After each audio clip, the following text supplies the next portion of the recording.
নমস্কাৰ সকলোকে study centre YouTube চেনেললৈ স্বাগতম। আজি আমি আসাম টেটৰ সিলেবাস অনুসৰি চাইল্ড ডেভেলপমেণ্ট এণ্ড পেডাগজি 10টা MCQৰ যোগেদি আলোচনা কৰিম। এতিয়া আমি মূল বিষয়টোলৈ আগবাঢ়ো। প্ৰথম প্ৰশ্ন, বিকাশ হ'ল অপশ্যন ক ই এক সামূহিক প্ৰক্ৰিয়া, অপশ্যন খ ই আয়তনক বুজায়, অপশ্যন গ ই এক অবিৰত আৰু নিৰবিচ্ছিন্নভাৱে চলা প্ৰক্ৰিয়া, অপশ্যন ঘ ওপৰৰ এটাও নহয়। শুদ্ধ উত্তৰ অপশ্যন গ ই এক অবিৰত আৰু নিৰবিচ্ছিন্নভাৱে চলা প্ৰক্ৰিয়া। নেক্সট প্ৰশ্ন, সাইকোলজি শব্দটো অপশ্যন ক লেটিন শব্দ, অপশ্যন খ গ্ৰীক শব্দ, অপশ্যন গ ফৰাচী শব্দ, অপশ্যন ঘ ওপৰৰ এটা নহয়। শুদ্ধ অপশ্যন অপশ্যন খ গ্ৰীক শব্দ। সাইকোলজি শব্দটো গ্ৰীক শব্দ দুটা শব্দৰ পৰা আহিছে, এটা হ'ল সাইকো আৰু এটা হ'ল লগোছ। সাইকো মানে আত্মা আৰু লগোছ মানে বিজ্ঞান।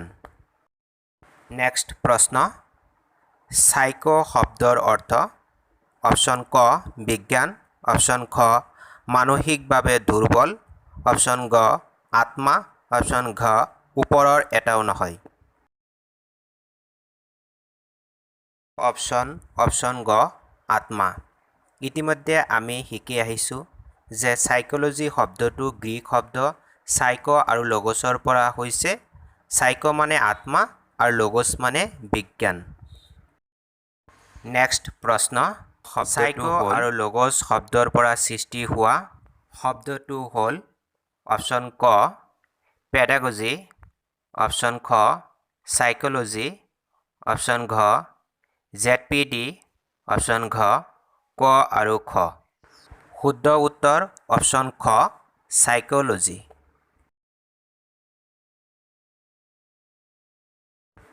নেক্সট প্ৰশ্ন, বিকাশ সংঘৰ্ষৰ স্তৰ বুলি কৈছিল অপশ্যন ক চিগমণ্ড ফ্ৰাইডে, অপশ্যন খ এৰিক এৰিকছনে, অপশ্যন গ জীন পিয়াজে, অপশ্যন ঘ জেবি ৱাটছনে। শুদ্ধ অপশ্যন খ এৰিক এৰিকছনে।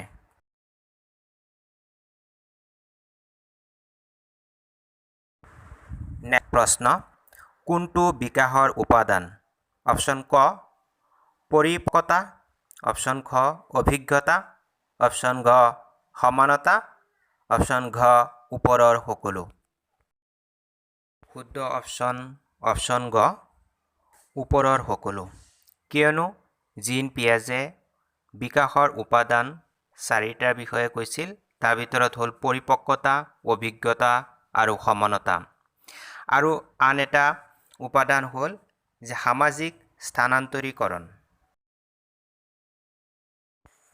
নেক্সট প্ৰশ্ন, জীন পিয়াজৰ বিকাশৰ উপাদান হ'ল অপশ্যন ক 4টা, অপশ্যন খ 5টা, অপশ্যন গ 3টা, অপশ্যন ঘ এটাও নহয়।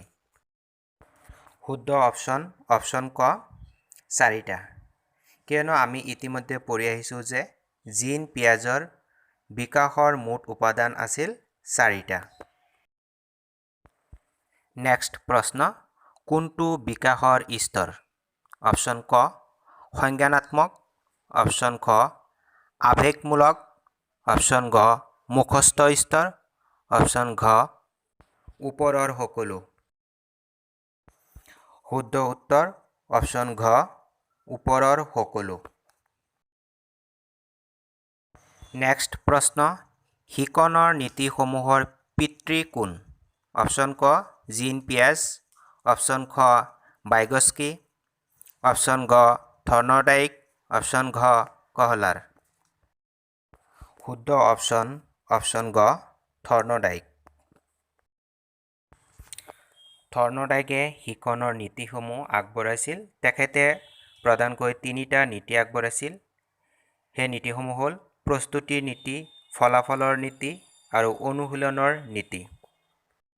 নেক্সট প্ৰশ্ন, শিকনৰ নীতি হ'ল অপশ্যন ক প্ৰস্তুতিৰ নীতি, অপশ্যন খ ফলাফলৰ নীতি, অপশ্যন গ অনুশীলনৰ নীতি, অপশ্যন ঘ ওপৰৰ সকলো।